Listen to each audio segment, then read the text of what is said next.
As opiniões e comentários dos convidados deste programa são de responsabilidade exclusiva dos mesmos, não representando necessariamente o ponto de vista desta emissora. A partir de agora, Debate Melodia.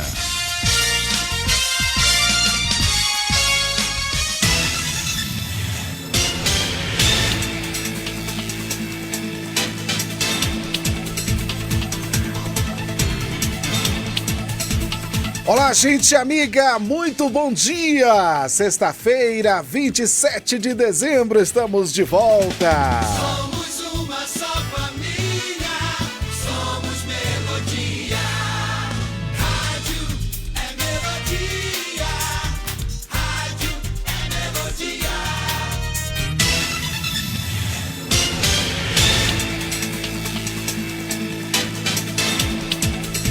É isso! 27 de dezembro, o ano já, de fato, acabando, né? E a cidade vazia, como dizem, né?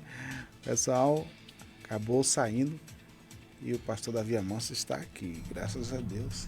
Ele sempre está nessa época do ano. Sempre. Pinhão, fica aqui. Muito bem, acabou de chegar o nosso querido pastor André Prates. E muito bem, olha, se você não baixou o aplicativo da Melodia, você pode fazê-lo agora. Vai na sua loja de aplicativos, coloque Melodia Conquista para você ouvir a melodia sem chiado, sem interferências, enfim, tudo agora é por aplicativo, né? Com a Melodia também não é diferente, né? Dinheiro agora é por aplicativo, né? tudo, né? Enfim, um recado agora é por aplicativo, né?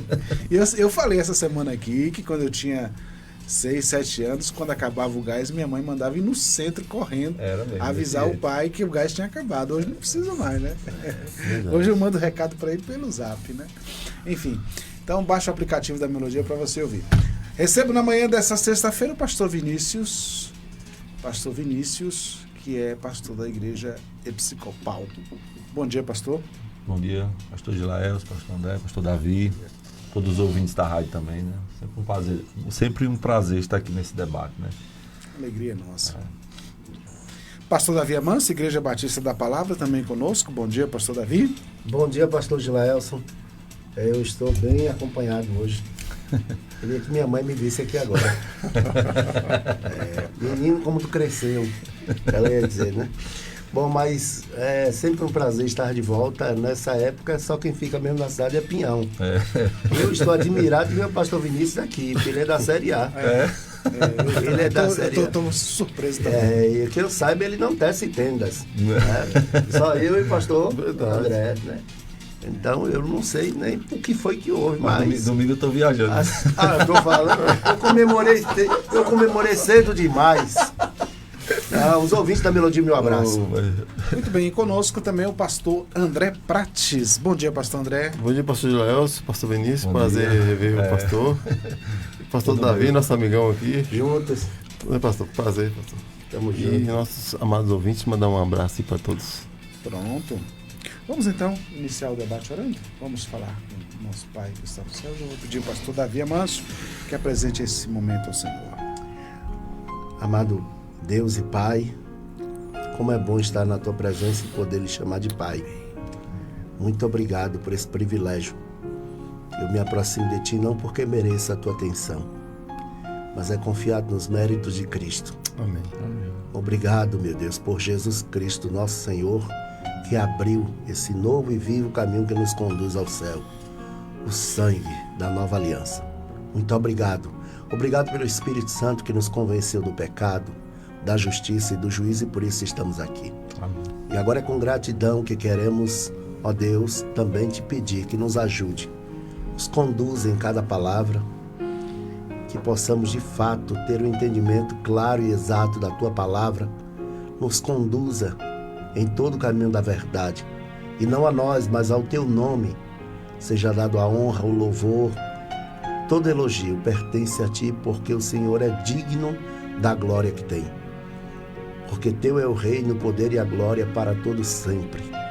Assim oramos com gratidão e fazemos esta oração em nome de Jesus. Amém.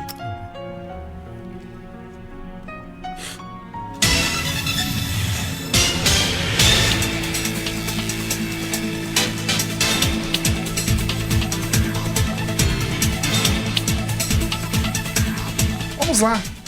Isaías profetizou a chegada de Jesus ao dizer: porque um menino nos nasceu, um filho nos foi dado, e o governo está sobre os seus ombros. E ele será chamado Maravilhoso, Conselheiro, Deus Poderoso, Pai Eterno e Príncipe da Paz. Isaías 9:6.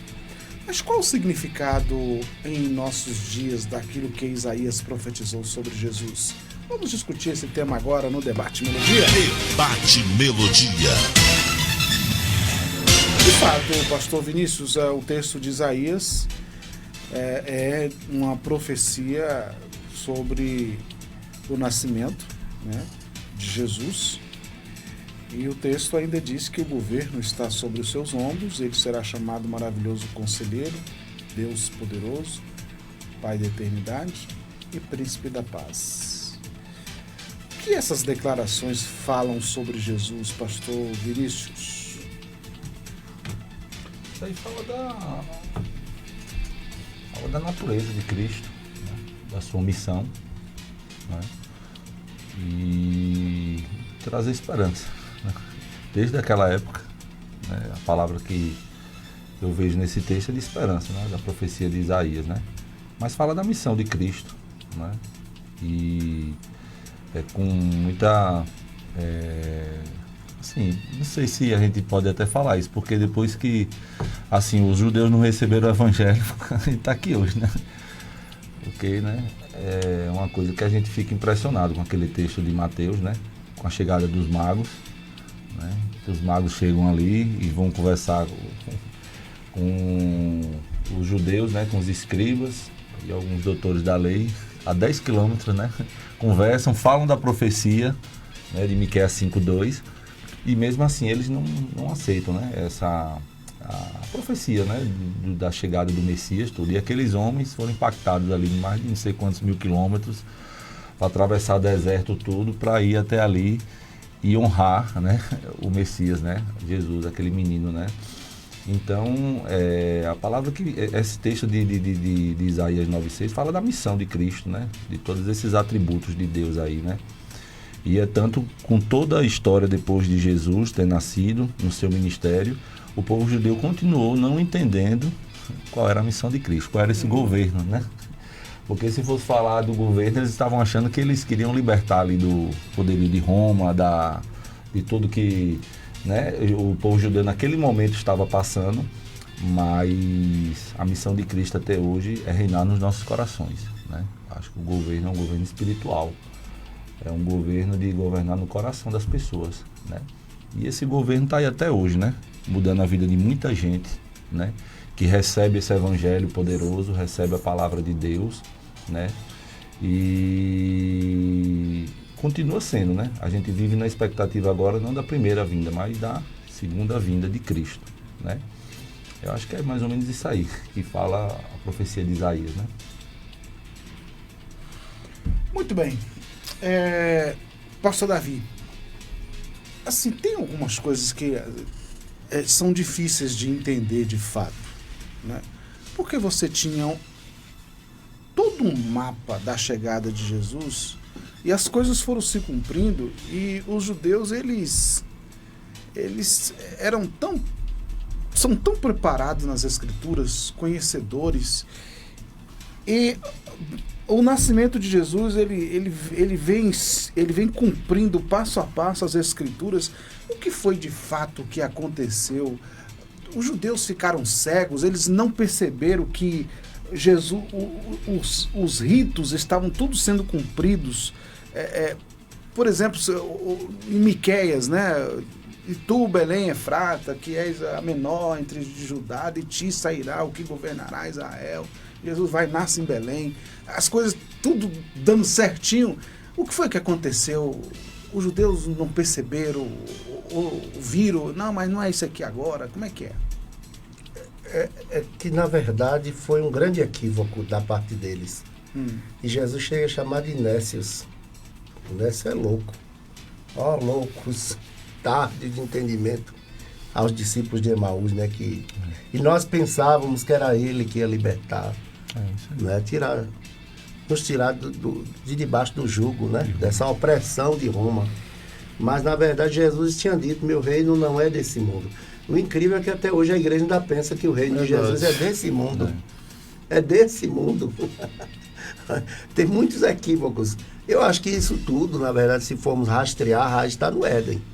Que o pecado consegue embotar o nosso entendimento a ponto de a gente ficar equivocado até com a graça.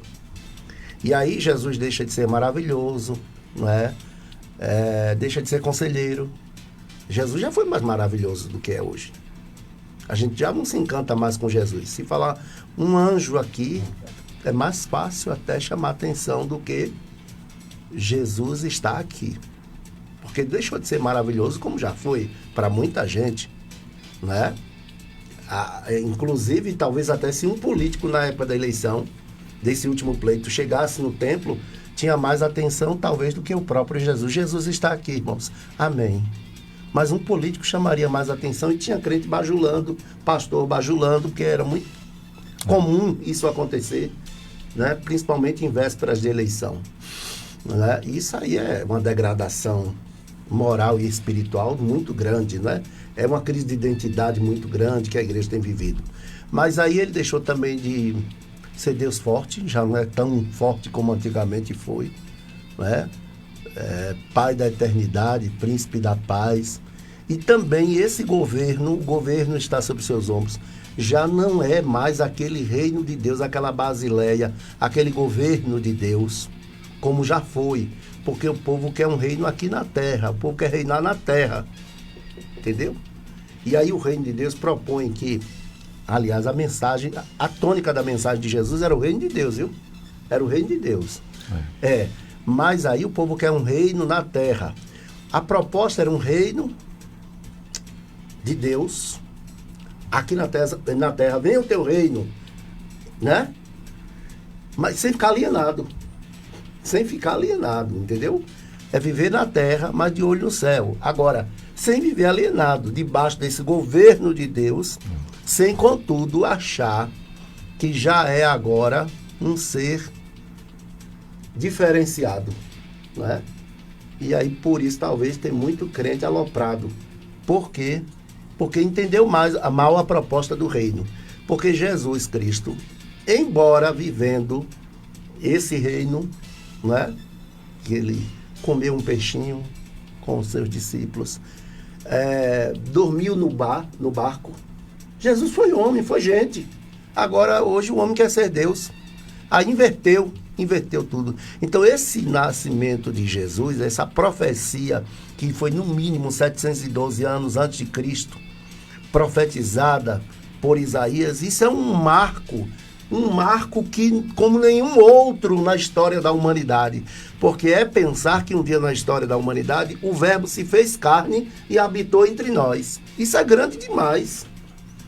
Tanto que para mim é uma dízima periódica, porque ao mesmo tempo que é gente, é Deus. E negar isso era grave. Negar a deidade de Cristo era grave. Porque se ele não era Deus, então ele não tinha poder para salvar nem para perdoar pecado. Né? Agora, Miqueias também, conforme você falou, 5:2, ele já tinha predito, né? Tu, Belém Efrata, a Jesus seria Jesus de Belém, não de Nazaré, né? Tu, Belém Efrata, posto que pequena, olha aí, ó. Olha, pequena, entre os milhares de Israel, de ti me sairá aquele que será juiz em Israel. Quer dizer, além de tudo, seria juiz, iria legislar. Agora, eu acho impressionante que esse marco na história da humanidade não é comemorado como deveria ser comemorado. Inclusive, muitos filmes de ficção se apropriam disso, porque você pode olhar, os super-heróis vêm para salvar a humanidade, a Terra. Vem para salvar a Terra. Isso. Jesus fez isso sem capa. Jesus fez isso sem armadura. Fez isso sem nada.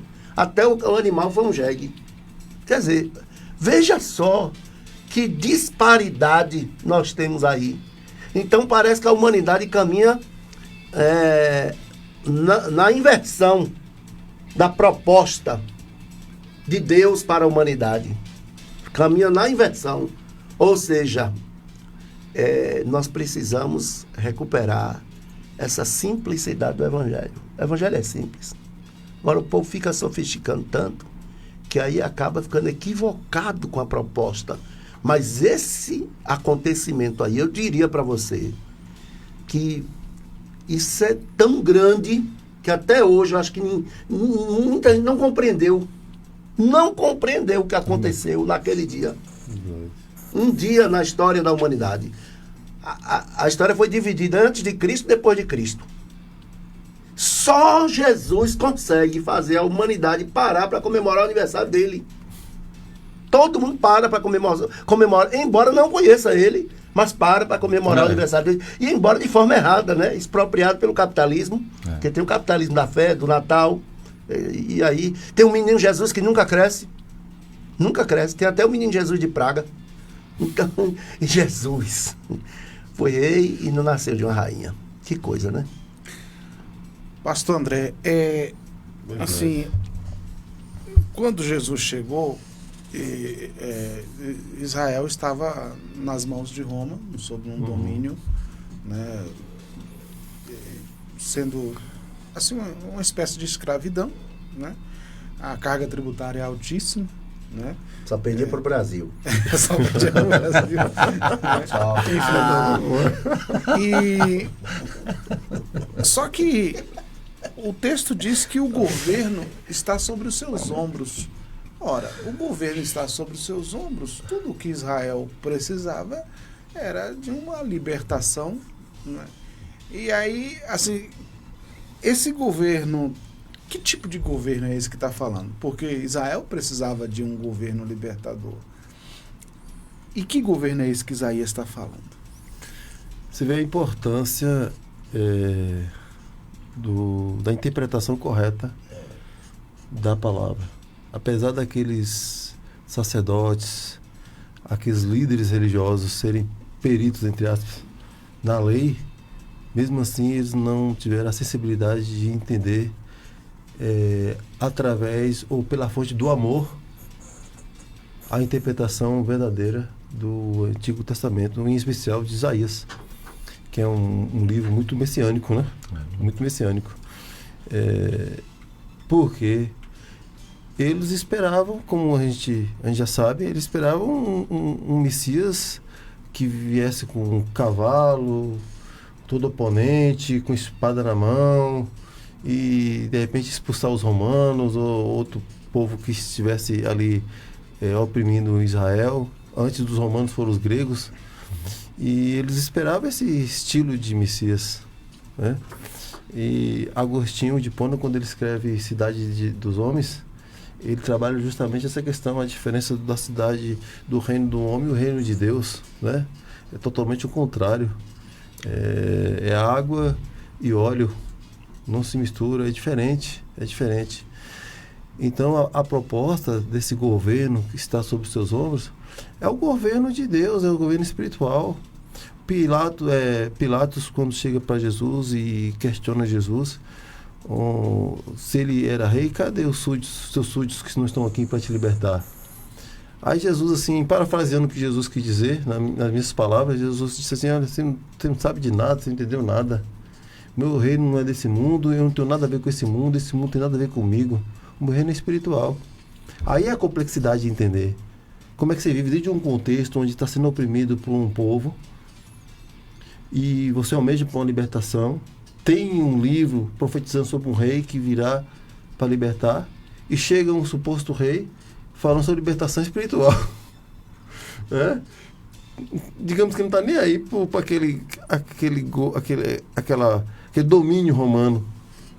Você vê que em momento algum Jesus toca nesse assunto sobre o domínio de Roma sobre Israel.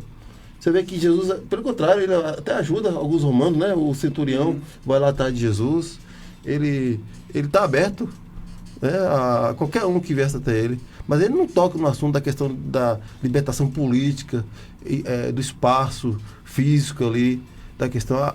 O foco de Jesus é a libertação interior. Porque o que adiantaria se Jesus libertasse? Porque ele teria poder, ele tem poder, e teve poder. E tinha poder, aliás, para poder libertar o povo, literalmente, das mãos de Roma. Né? Ele fala, se ele clamasse ao Pai, não viria legiões de anjos? Mas a proposta dele era, mesmo se ele libertasse, digamos assim, libertasse Israel da escravidão, da opressão de Roma, mas o povo ia continuar escravo dentro de si, a escuridão ia continuar dentro dos corações, a mente ia continuar cauterizada. É o que teólogo do século XVII, esqueci o nome dele agora, para a memória, ele disse que o homem estava em plena escuridão e a missão de Jesus foi de nos libertar desse poder da mente cauterizada pelo pecado. Então é difícil de entender dentro de um contexto ser extremamente religioso que eles esperavam um Messias libertador. E Jesus, ele veio nos tirar das trevas, nos unir a Deus, nos trazer de volta, ou nos levar de volta para os braços do Pai, para Deus, para aquela intimidade com Deus. E realmente, se a gente for colocar o pé da letra, imagina a gente naquele contexto. Talvez eu teria dificuldade de entender, de compreender também, sabe? Pela força política que há. E agora, trazendo para o nosso contexto, não está diferente não. Tem muita gente aí achando que Jesus, o papel de Jesus é dar coisa, é dar carro, é dar casa, é dar casamento, é dar fama, é dar status, é dar igreja com porcelanato lotado, com coisas bonitas. Tem gente que está botando o reino de Deus aqui literalmente no chão. Aí quando você vem com uma proposta de libertação espiritual, nossa alegria é ter Jesus, nossa tristeza é não ter Jesus. Essa proposta, esse tipo de mensagem já não cabe muito em nossos púlpitos, né? Se ficar restrito só a isso. Tem que passar beirando alguma coisa física, alguma coisa material. Agora, pastor Vinícius, a gente percebe que quando Jesus chega, ele tem que, para que o reino de Deus fosse de fato estabelecido, ele tem que romper com o sistema que estava estabelecido, né? E assim, o que a gente percebe é que para o povo, os fariseus eram os escribas fariseus eram um modelo de justiça. Então Jesus diz, se a justiça de vocês não exceder a dos escribas e fariseus, vocês não podem entrar no reino dos céus, né? Pronto, aí ele já derruba a imagem, né? Depois ele fala para os escribas e fariseus, vocês têm por pai o diabo e vocês estão querendo satisfazer a vontade de Deus. Depois ele fala da presunção que eles tinham de serem filhos de Abraão. Vocês carregam uma presunção que vocês são filhos de Abraão. Até dessas pedras eu posso levantar filho de Abraão. Tá. Aí você vê... Aí ele vai no templo, aí causa aquela confusão toda lá, né? Isso. Rompe o sistema, isso aqui está tudo errado, chuta o balde, porque houve de fato ali, pastor Vinícius, que a gente percebe uma desconstrução de um sistema que parecia ser de Deus, né? Mas aí você observa o seguinte, né? Uma coisa importante aí para a chegada de Jesus foram os anos de silêncio, né?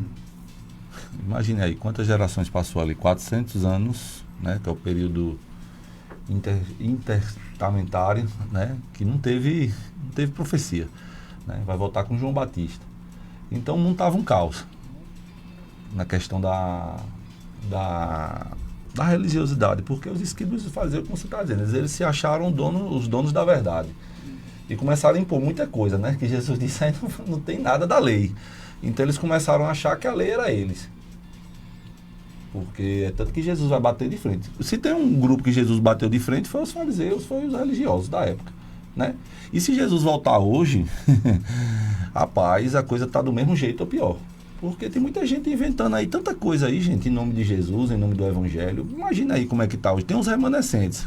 Em nome de Jesus, a gente crê que tem as pessoas que realmente vivem o Evangelho de puro e verdadeiro. Mas naquela época de Jesus é a mesma coisa. Quando João Batista se levanta, pregando, né, o arrependimento, o batismo do arrependimento, né, depois desse tempo de silêncio.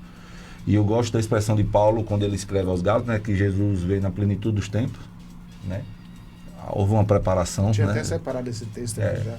Pois é, né? Houve na plenitude dos tempos, né? Ali falou também da língua grega, né, da paz romana, das estradas, né, tal. Falou disso tudo também, da preparação para Jesus vir.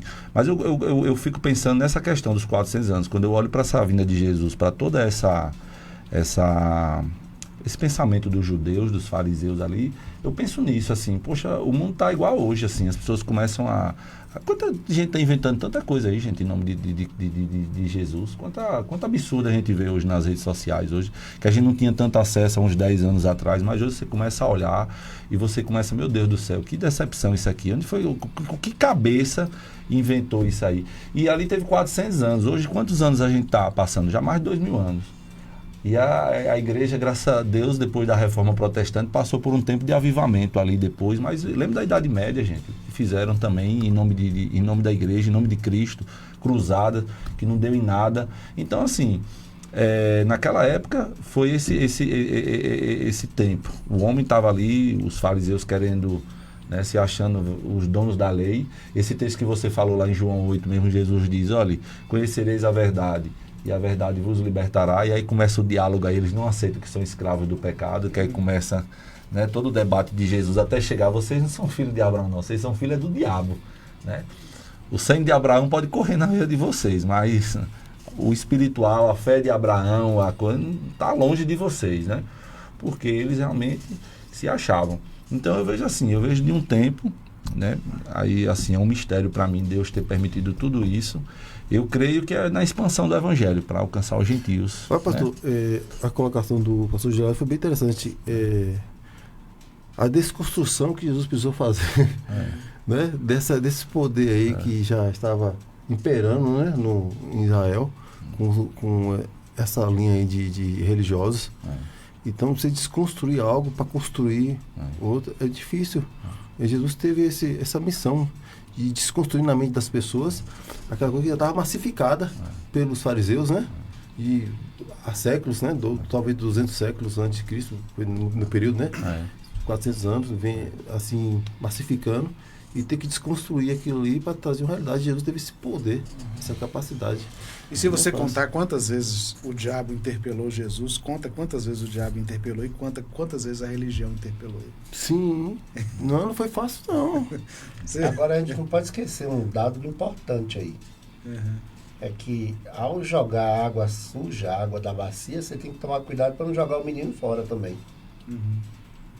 E Jesus conseguiu fazer isso. Sim, verdade. Ele jogou só a água suja e deixou o menino. Sim. Ou seja, ele fez tudo isso. Reformou.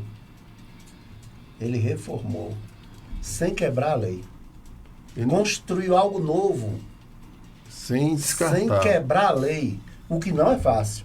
Porque os fariseus estavam o tempo todo, a Suprema Corte Judaica, que era o Sinédrio, tentando fazer ele bater de frente com a lei.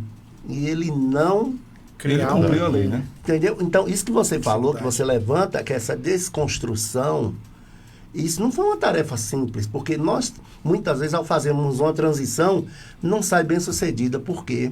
Porque na hora de jogar água suja, a gente joga água suja e joga o menino também. E outra coisa... É porque eu tô falando assim, mas hoje muita gente tá ouvindo, a gente não é dessa época da bacia. Da bacia, né? Então eu vou fazer... Deixa eu ver aqui. A teoria da cerca. Antes de derrubar a cerca, você tem que se perguntar por que ela está ali. Porque mas senão pode ter efeitos Mas hoje está colaterais. precisando disso aí, viu, de uma desconstrução. Hoje... Agora, bem sucedida, uma transição bem sucedida, não mal sucedida. Oswaldo de Araújo, em uma das suas últimas mensagens, saudosa memória, ele disse, o desafio hoje é conservar o que tem que ser conservado e mudar o que precisa ser mudado. A igreja precisa dessa sabedoria. E nós não estamos tendo isso. Outra coisa, eu aprendi largamente lá no seminário, que nesse período de aparente silêncio, a voz profética calou, e não calou. Os macabeus estavam lá. Teve os macabeus. Né? Então, a gente aprendeu tanta coisa errada. E agora, para reformar isso, meu amigo, dá trabalho. Dá trabalho, não é fácil, entendeu? Então, de fato, a gente precisa ficar atento às palavras de Jesus. E Paulo, que deu continuidade. Paulo deu sequência. É a lei ruim? Não. Eu não conheceria o pecado se não fosse a lei. Mas olha como Paulo acaba esclarecendo o que Jesus quis dizer, que muita gente não entendeu. Ele não veio revogar a lei, ele veio cumprir. Até hoje ainda tem gente dizendo que nós estamos na graça. Outro dia alguém me abordou e falou isso, Davi, mas nós não estamos mais na lei. Estamos na graça. Eu falei, é por isso que dá essa desgraça. Porque, na verdade, a gente pensa que a graça não tem regra. E tem. Porque se na lei estava escrito, não matarás, Jesus vem e diz, eu, porém, vos digo, aquele que ficar com ódio do irmão já é réu. Então, não diminuiu, aumentou. A lei da graça é mais rigorosa do que a lei da lei. Elevou o padrão. Elevou. Ficou mais difícil. Preveniu, porque prevenir é chegar antes. Muito bem. 11 horas e 37 minutos. Vamos rapidamente ao intervalo. Já já a gente retorna para a segunda parte do nosso debate. Estamos apresentando Debate Melodia. Cabelo cresce, a gente corta, bexiga enche até estourar. Brinquedo quebra, mas ainda dá pra aproveitar. Mas o dente a gente tem que conservar. Salgado é muito bom, doce é bem melhor. Mas nunca esqueça dos dentinhos escovar. Se não fica feio, dói, não dá pra mastigar. Dente tem que cuidar sempre. Dente tem que escovar sempre. Show de ofertas da virada Mix Mateus. Preços mais que especiais. Você ainda ouve rádio de forma antiga, com chiados e interferências? É hora de instalar o aplicativo da Melodia. A rádio com a melhor programação e sem interrupções, onde você estiver. Com o app da Melodia, você ouve sua programação preferida com excelente qualidade, de forma simples e sem travamentos. Para baixar é simples. Vá à sua loja de aplicativos e digite Melodia Conquista. Tenha sempre a Melodia no seu bolso, a qualquer hora e em qualquer lugar. Melodia Conquista, a rádio que conquistou gerações.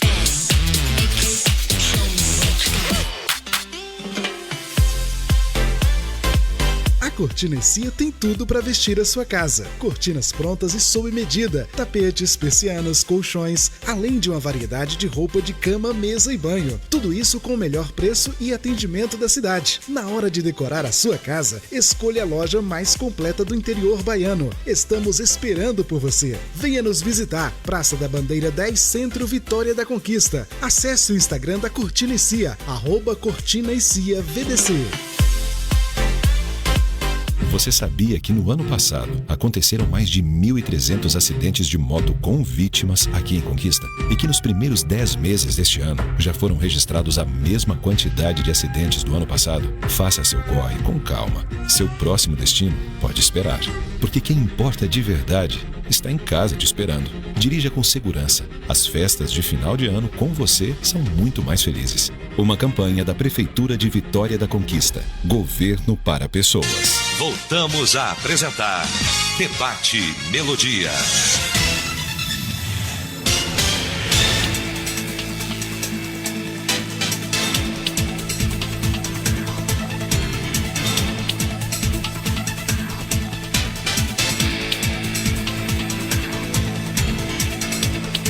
Muito bem, estamos de volta agora, 11 horas e 40 minutos na Melodia. Qual o significado em nossos dias daquilo que Isaías profetizou sobre Jesus, Isaías 9:6, que diz: porque um menino nos nasceu, um filho nos foi dado e o governo está sobre os seus ombros.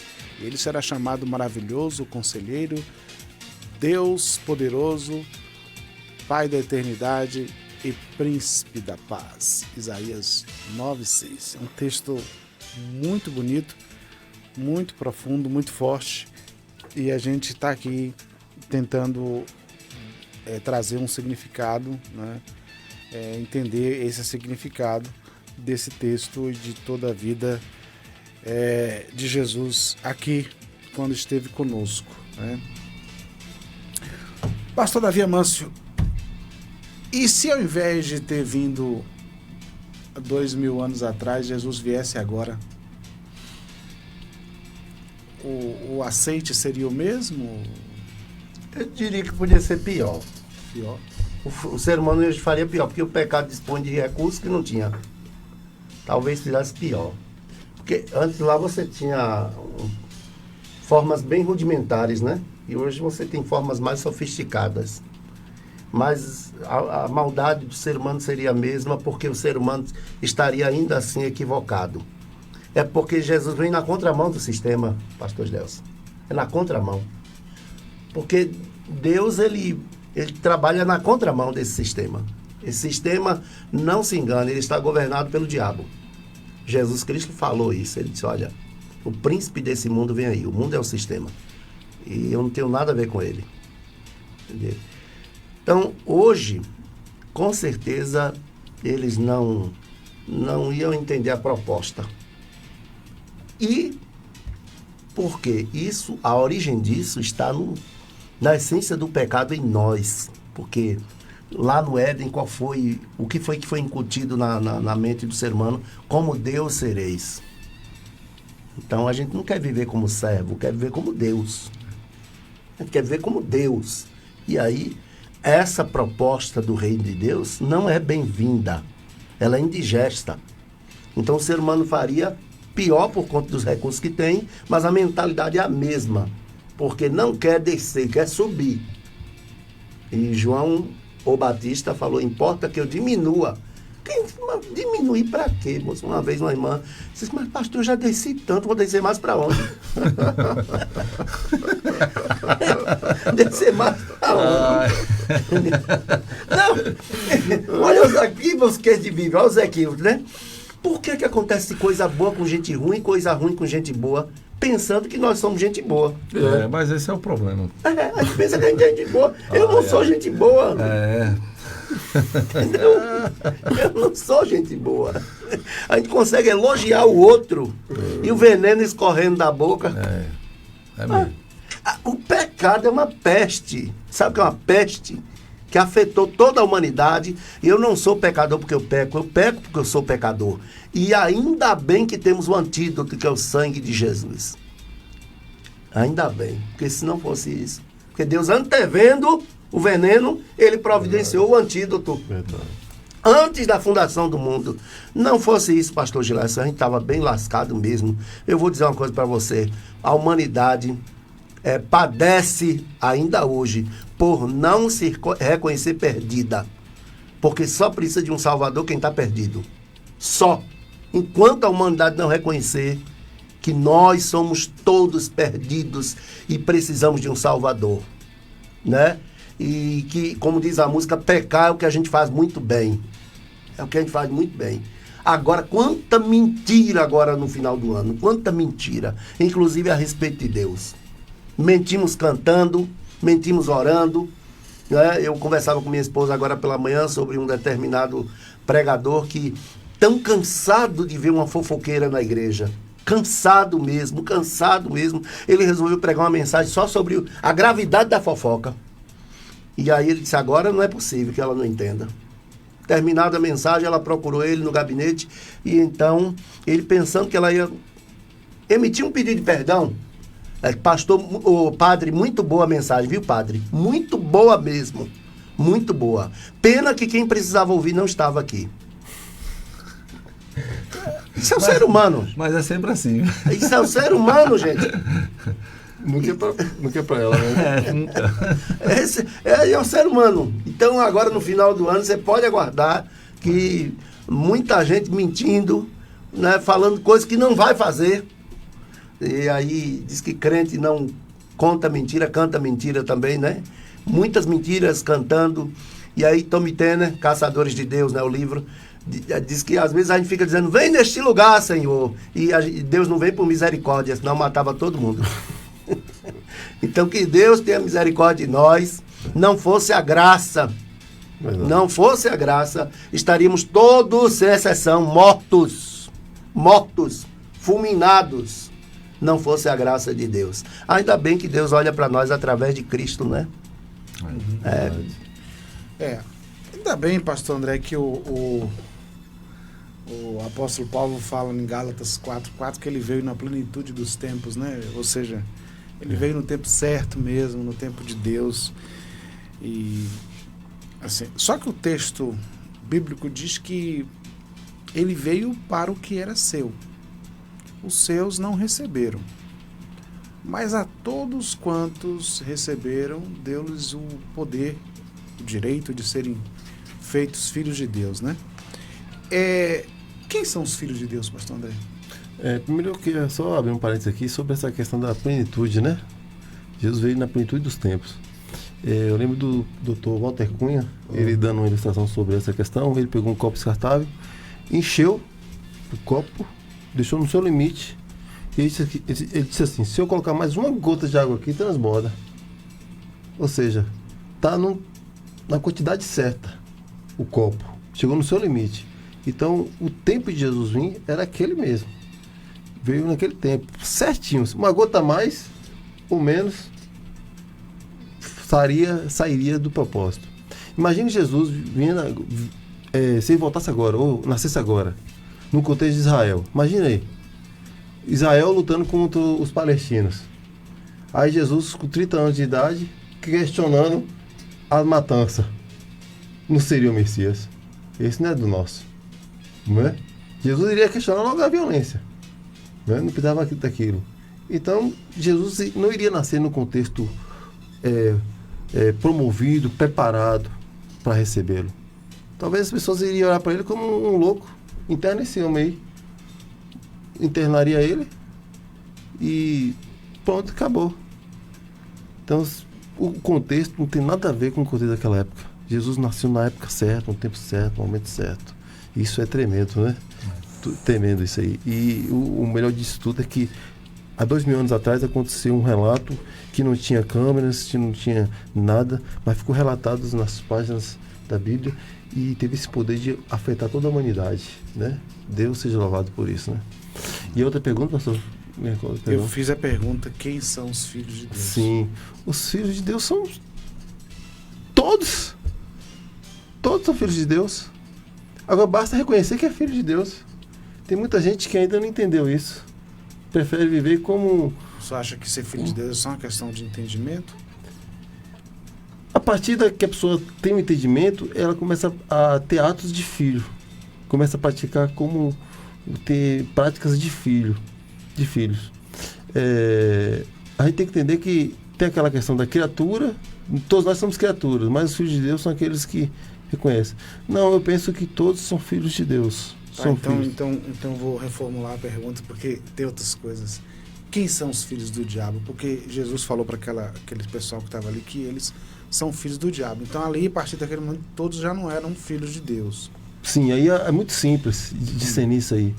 O filho do diabo é todo aquele que tem a malignidade dentro do seu coração, que deseja ódio ao próximo, que deseja o mal, que odeia as coisas que são boas e que partem do Senhor, que são inimigos de Jesus, são inimigos de Deus, são inimigos das coisas boas, são inimigos da paz, são inimigos do amor, que são amantes da fofoca, que são então amantes da... Então existem os filhos do diabo. Sim, aqueles que praticam a malignidade. Sim, então coração. Aí a gente já tem um problema, porque então não são todos que são filhos de Deus. Se existem os filhos do diabo.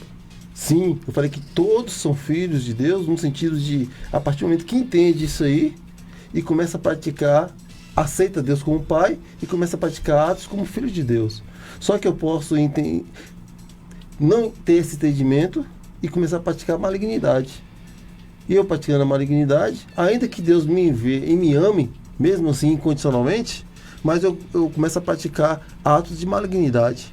Isso não pode me colocar como filho de Deus. Eu não tenho atos de filho de Deus. Mas a partir do momento que eu reconheço isso aí, que eu estou praticando ato de malignidade, e agora eu reconheço que eu preciso mudar, eu me torno filho de Deus. Agora, na visão de Deus, eu sou filho dele. Eu sou um filho rebelde. Um filho afastado, um filho que pratica malignidade e que o desejo dele é que todos sejam salvos e retornem para os braços dele. No início da minha conversão eu tive um problema com isso, pastor Vinícius, porque assim, o discipulador ensinava que existem os filhos e as criaturas, né? Não, o filho de Deus seria o quê? Um direito dado àqueles que creem em Cristo. Porque há também os que não creem em Cristo. E como que alguém que não crê em Cristo é filho de Deus? Aí, responde para nós, pastor. Que não crê é filho de Deus? Não. Como que alguém que não crê em Cristo é filho de Deus? Qual é o critério para ser um filho de Deus? Eu vou ampliar a pergunta, pastor. Um índio que nunca ouviu a mensagem do Evangelho.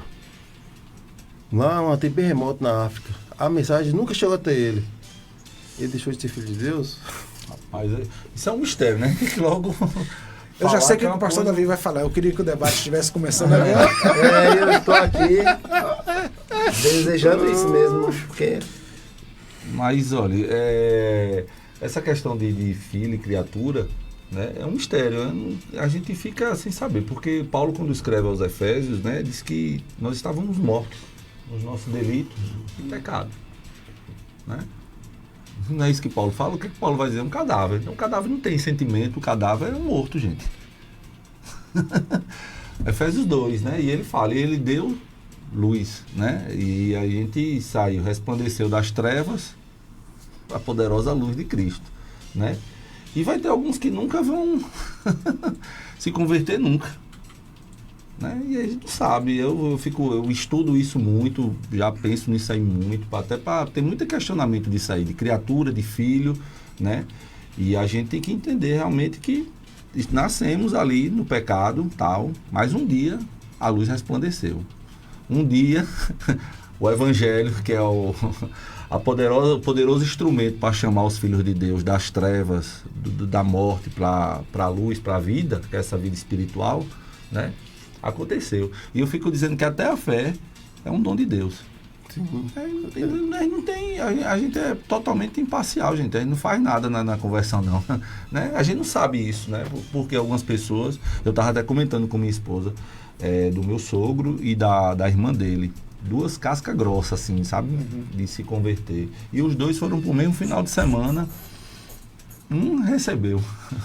Mudou a vida. O outro... A outra, no caso, saiu de lá revoltada com Deus ainda mais. Opa, entendeu? Desculpe, eu vi uma cena essa semana, aquela tragédia que houve lá do ônibus. Morreram quantas pessoas? 42 pessoas, não foi? Foi. Veio um carro atrás que vinha aqui para Conquista e bateu no fundo. Eu vi isso aí. Sobreviveram. Sobreviveram. Graças a Deus. Aí na entrevista eles falaram assim, graças a Deus, Deus nos deu um livramento. Deus nos deu um livramento. E as 42 pessoas estavam no ônibus. Deus fechou o pacote? Vou fechar o pacote aqui, levar eles e dar o livramento para esses 2. Há precedentes bíblicos para dizer que Deus não quis livrá-los. Pois é. Agora, deixa eu só ler para te passar, pastor Davi, o texto na íntegra, tá? Leia. O texto diz assim: veio para o que era seu, e os seus não receberam. Mas a todos quanto o receberam, Deus deu-lhes o poder de serem feitos filhos de Deus. E se você ficou com dúvida a respeito do que é todos o receberam, o texto completa: aos que creem em seu nome. Gente é gente em qualquer lugar. A mesma coisa. Agora, nem todo mundo que é gente é filho de Deus. Pelo que o texto está mostrando aí, há uma diferença. Qual foi o problema, pastor, na história da igreja? É que a gente ficou metido à besta, achando que por ser filho de Deus era melhor do que o outro, porque recebeu Jesus Cristo como Senhor e Salvador. Deus nos deu esse poder de ser feito filho de Deus. Aí a gente achou que era um poder diferente, era poder para morrer. O mesmo sentimento dos fariseus. O mesmo sentimento dos fariseus. A presunção. O problema está aí. O problema está aí. Por isso que Paulo disse, não é boa a vossa jactância. Essa arrogância. O problema foi aí.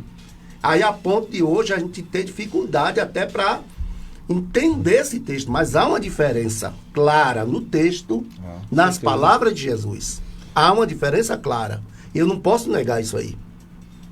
Que gente é gente, é gente. Gente é gente, não tem jeito. Nossa, enquanto gente, nós somos farinha do mesmo saco. Entendeu? Nós não somos diferentes. Gente é gente em qualquer lugar. Agora, a filiação é diferente. Rapaz, tem filho de Deus e tem filho do diabo? Tem sim. Eu acredito aqueles que continuam nas trevas, né? Eu acredito que tem um filho do diabo por opção, por malignidade no coração, mas que todos são filhos de Deus. Mas nunca foi diferente, é sempre a escolha que o indivíduo faz. Nunca foi diferente. Agora que há uma diferença clara, Mas nem por isso somos melhores, nem pior do que Mas a ninguém. questão, pastor, é que quando se fala dos filhos de Deus, associa-se logo aquele grupo que está inserido dentro de uma instituição. Os religiosos. Exatamente. Eu entendo o que você Porque quer dizer. o filho de Deus pode ter um camarada que nunca pisou numa igreja. Sim, claro. E é um camarada A gente sem pode amigo. jogar nisso aí e saber quem é salvo, E quem é filho cada de um Deus tem ou que não, falar por entendeu? si, você não pode falar pelo É, restante. exato. O problema é esse também, que a gente se achou no direito de legislar. Legislar, exatamente. E tem uma outra coisa A síria também. dos fariseus. Eu vou ainda mais longe, viu? Eu vou ainda mais longe. Cristão não é católico. Cristão é cristão. Católico é católico. Isso quer ver uma coisa que nos coloca numa diferença? Nós não praticamos a idolatria. Podemos até praticar a idolatria. Mas idolatria a gente não pratica, né? Ou seja, cristão não adora Maria, não adora Bárbara, não adora Nossa Senhora. Não adora nada disso, não é assim? É uma diferença clara. Por que a gente fica com dificuldade para demarcar isso? Agora, ficar metido a besta só porque você não adora os santos da Igreja Católica? Não, de jeito nenhum. Eu acho que a gente pode dialogar, sim, com o padre, com os católicos, por que não? Agora que somos diferentes, somos. Somos diferentes. A gente não pode ficar botando pano quente, dizendo, não, é a mesma coisa. Agora eu fico imaginando então, pastor, é um irmãozinho de uma determinada igreja evangélica que me viu uma certa feita, porque eu era de outra denominação batista, e falou pro irmão dele, não, esse aqui também não é irmão nosso, mas é gente boa. Porque eu não fazia parte da denominação dele, e sendo evangélico. Aí fica complicado, né? Aí você apontou para a gravidade da situação, porque nem entre nós a gente se une. Exatamente. Quanto mais. Isso só mostra o quanto somos o quê? Presunçosos. Em 2003, um grupo de irmãos me convidaram para pregar numa determinada igreja aqui da cidade. E primeiro fizeram o convite, depois foram falar com o pastor, e eu não ia, e desde aquela época eu não ia, assim, convidados por irmãos para pregar em nenhuma igreja sem entrar em contato com o pastor da igreja antes. Eu sempre fiz isso. O pastor, os irmãos estavam me convidaram para pregar lá, posso ir, o senhor está de acordo e tal. Aí neste caso foi diferente. O pastor disse assim, aquele não prega porque ele não é da mesma ordem de fé. Então que fé é a minha, então? Ou que fé é a deles, né? Eu convidei o pastor José Infante para pregar lá na Igreja Batista da Palavra, me permita citar. Ele disse que não dava.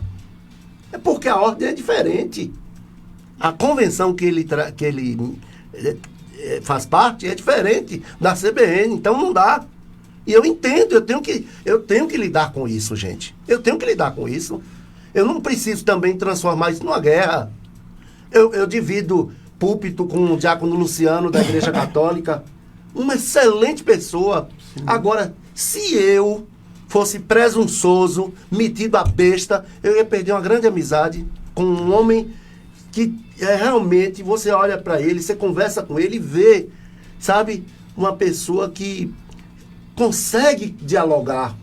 Agora, por que nós, às vezes, ficamos numa trincheira e não conseguimos estabelecer vínculos com o outro, que é gente como eu, só porque comunga de forma diferente? Pelo amor de Deus. Assim, mas o que eu queria deixar claro com essa pergunta é que, assim, tem que haver uma diferença dos que crerem em Cristo e dos que não crerem em Cristo. Porque, assim, a salvação é para quem crê em Cristo.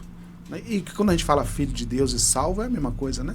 Porque o filho de Deus é salvo, né? Enfim. Mas é uma discussão que vai render ainda, mas a gente não tem mais tempo, 12 horas.